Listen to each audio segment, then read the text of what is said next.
Hello everyone, welcome to Oliveboard. चलिए, तो हमारा आज का जो सेशन है यूनिट नंबर 19 की समरी हम डिस्कशन करने वाले हैं। और इसमें जो डिस्कशन होगा वो टॉपिक है आपका यूनियन बजट। यूनियन बजट का मतलब क्या होता है? यूनियन बजट को अगर अपन देखें तो ये कहलाता है आपका, यहां पर अगर मैं बात करूं तो पब्लिक फाइनेंस भी हम इसको बोलते हैं। क्या बोलते हैं? Public finance. इसका मतलब साल में एक बार सरकार क्या करती है, अपना पूरा जो लेखा जोखा होता है, अकाउंट्स का जो डिटेल होती है वो हम लोगों तक पहुंचा देती है। तो इसके लिए आर्टिकल 110 और 112 जो होते हैं वो रिस्पॉन्सिबल यहाँ पर रहते हैं। तो चलिए, आपके जो सिलेबस है इसमें बहुत डिटेल में, सिलेबस में बहुत सारी चीजें नहीं है। यूनियन बजट बहुत छोटा सा यहाँ पर है, तो समरी में और छोटा दिया हुआ है। तो इसको एक बार हम लोग देख लेते हैं कि क्या यहाँ पर बजट के बारे में यहाँ क्या क्या चीजें दी गई हैं। देखिए, बजट जो होता है वो टोटली बेस्ड होता है रिसीप्ट्स और एक्सपेंडिचर पर, कि सरकार कितना रिसीव कर रही है और सरकार कितना खर्च करेगी पब्लिक पर। इसी को हम बजट बोलते हैं और इसी का जो हिसाब होता है एनुअल फाइनेंशियल स्टेटमेंट के नाम से हम इसको जानते हैं। और यही चीज जो होती है ये पब्लिक तक पहुंचाने का काम करती है सरकार। इंडिया में जो बजट है वो एक फाइनेंशियल ईयर में चलता है, एप्लीकेबल होता है 1 अप्रैल से और चलता है 31 मार्च ऑफ द नेक्स्ट ईयर तक। ऐसा ही होता है, इसको हम बोलते हैं फाइनेंशियल ईयर। तो यहां पर बोला जा रहा है कि नेट टैक्स रेवेन्यू, सॉरी,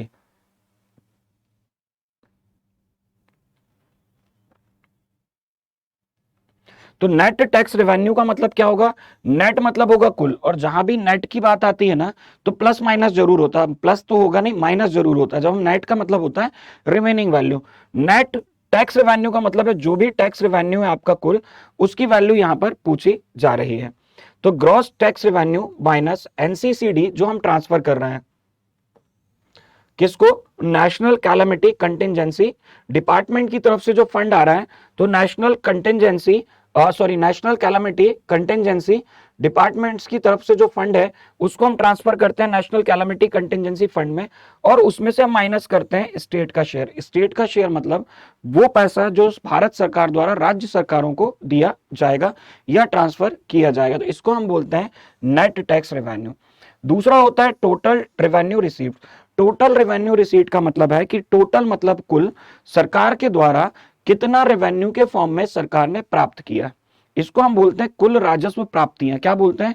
कुल राजस्व प्राप्तियां। अब ये जो कुल राजस्व प्राप्तियां हैं, इसको अगर आपको निकालना है तो कैसे निकालें? तो ये निकलेगा नेट टैक्स रेवेन्यू, जो सरकार ने कुल, यहां पर ये नेट टैक्स रेवेन्यू था, ये वैल्यू निकाली थी, प्लस इसमें हम टोटल नॉन टैक्स रेवेन्यूज को क्या करते हैं, माइनस, सॉरी, ऐड कर देते हैं।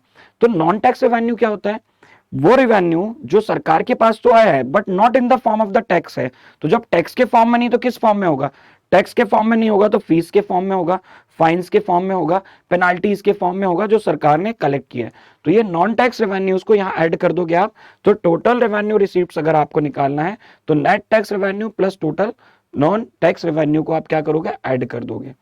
तीसरा यहां पर कहता है कि टोटल रिसीट्स का मतलब क्या होगा? कुल प्राप्तियां, सरकार ने जो टोटल प्राप्तियां की हैं वो क्या होंगी।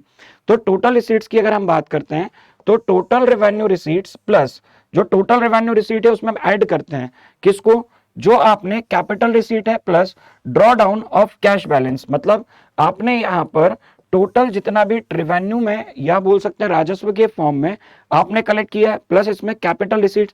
रिसीट दो टाइप के हो जाते हैं, कैपिटल और रेवेन्यू। कैपिटल मतलब बड़े बड़े जो रिसीट्स होते हैं सरकार की तरफ, जैसे कि सरकार ने क्या किया है, लोन ले लिया है वर्ल्ड बैंक से, या फिर ग्रांट्स मिल गए हमें कहीं कहीं से, अलग अलग कंट्रीज से, वो plus draw down of the cash balance. जो हमारा कैश बैलेंस है उसको हमने यहाँ, हमारे पास जितना भी पैसा कैश बैलेंस में उसको ऐड किया। तो ये बन जाएगा आपका टोटल रिसीट्स। फिर टोटल एक्सपेंडिचर का मतलब क्या होगा सर? एक्सपेंडिचर का मतलब होता है खर्चा। खर्चा मतलब व्यय। और जब हम बात करते हैं व्यय की तो total non plan expenditure plus total plan expenditure.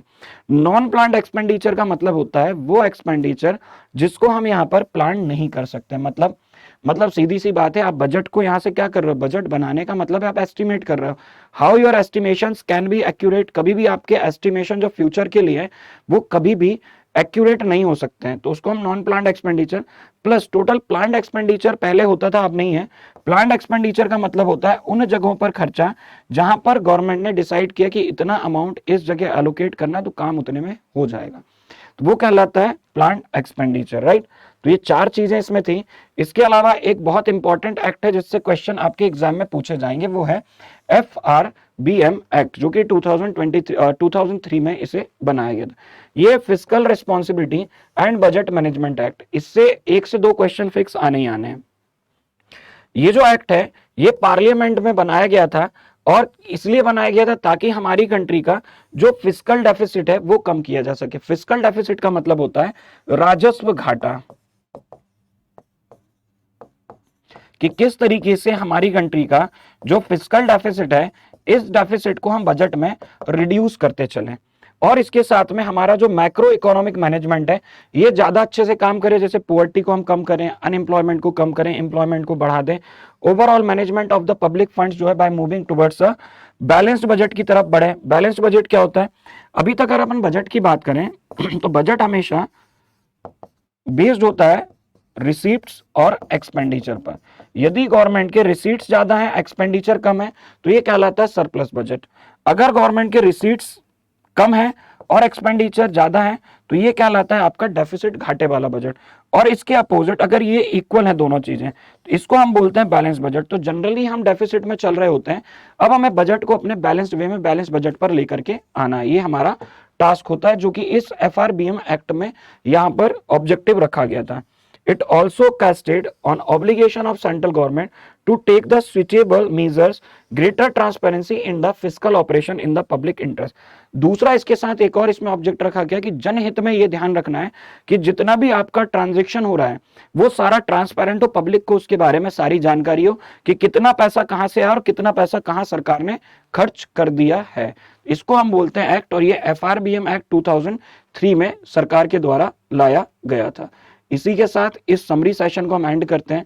ये आप लोगों को दिख रहा होगा, ये ऑलिव बोर्ड का जेआईबी सीआईबी टेलीग्राम ग्रुप है, इसकी लिंक वीडियो के डिस्क्रिप्शन में भी मिल जाएगी। ये मेरा पर्सनल टेलीग्राम चैनल है, जुड़ना है बिल्कुल जुड़ जाइए इससे। ये मेरे एफबी पेज की लिंक है, अगर आपको लगता है कि आप मुझे फॉलो करना चाहते हैं तो बिल्कुल आप यहाँ पर मुझे फॉलो कर सकते हैं। इसके अलावा समरी अकेले पढ़ने से सिलेक्शन होना थोड़ा सा मुश्किल है, तो आप क्या करिए, समरी के साथ साथ ना आप एमसीक्यूज लगाइए, और ये मुझे लगता है टेस्ट से ज्यादा अच्छा ऑप्शन होता है एमसीक्यूज का। तो इसके लिए हमारे पास एक सॉल्यूशन है।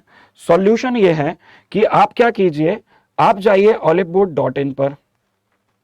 oliveboard.in पर जैसे ही जाएंगे आपको एक बैच दिखाई देगा हमारा, जेआईबी क्रैकर बैच। कौन सा batch? JIB cracker batch. JIB cracker batch में आपको 2100 प्लस एमसीक्यूज और केस स्टडी मिल जाएंगे। कितने? यहां पर आपको मिलेगा 2100 MCQ, 2100 plus MCQ plus case studies, ये आपको यहां पर मिलने वाली है। इस बैच में आप एनरोल हो जाइए। 10 अप्रैल से बैच स्टार्ट हो रहा है, और इस बैच में हम लोग सिर्फ और सिर्फ आपको एमसीक्यूज और केस स्टडी की प्रैक्टिस कराने वाले हैं। इसका प्राइस जो एक्चुअल प्राइस है वो है 3999। इट मींस ये 4000 रुपए का कोर्स है। यदि आज ही आप इस कोर्स को एनरोल करना चाहते हैं इस कोर्स में, तो आप यूज करेंगे मेरा नाम HIMANSHU हिमांशु, और इसको कर देंगे आप रिडीम। जैसे ही आप इसको रिडीम करेंगे, ये जो कोर्स पहले 4000 का था ये आपको 2199 में मिल जाएगा। तो जल्दी से इस कोर्स में एनरोल कर लीजिए अपने आप को। या फिर आपके पास एक और ऑप्शन है, जेआईबी सुपर एलिट बैच। इस बैच में एनरोल करना है आपको, तो यहां पर आपको 6 मंथ्स की वैलिडिटी के लिए आप इसमें चूज कीजिएगा। तो ये इसका प्राइस 4000 है। हैव अ कूपन कोड में सेम मेरा नाम यूज करेंगे और रिडीम करेंगे, ये हो गया आपका 3000 का। ये सुपर एलिट बैच है क्या? जेआईबी सुपर एलिट बैच का मतलब है जितने भी बैचेस हम लोगों ने जेआईबी 2023 के लिए लॉन्च किए उन सभी कोर्सेज का एक्सेस आपको इस सुपर एलिट बैच में मिल जाएगा। क्लियर है? तो इसी के साथ मैं सेशन को एंड करने जा रहा हूं। Thank you so much for joining the session. Session को लाइक नहीं कर रहे हैं आप लोग, लाइक जरूर कीजिएगा।